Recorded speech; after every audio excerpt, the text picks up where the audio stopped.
Con il duo comico Carlo e Giorgio al Teatro Toniolo di Mestre per la rassegna Comics e dintorni.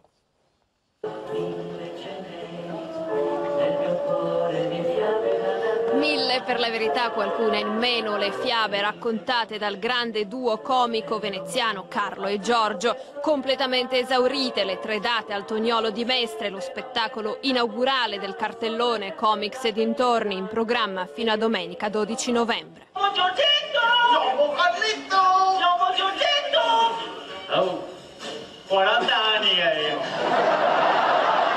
Siamo ancora distratti. Allora che è stata un'idea tua di vestirsi così, Ma per forza, se ti va a raccontare fiabe, da cosa ti vesti? Divertenti, simpatici, anzi favolosi, come recita il titolo dello spettacolo, perché i due cugini di Murano questa volta hanno scelto di raccontare tutta una serie di favole. Voglio sapere come che si chiama sto angelo. si chiama Adelaide, ma è così bella che chiamiamo Belen.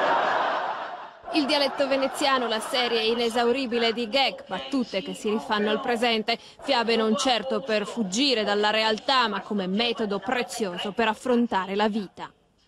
No, ma senti una fiamma finire così, Questa qua finisce così. Ah sì?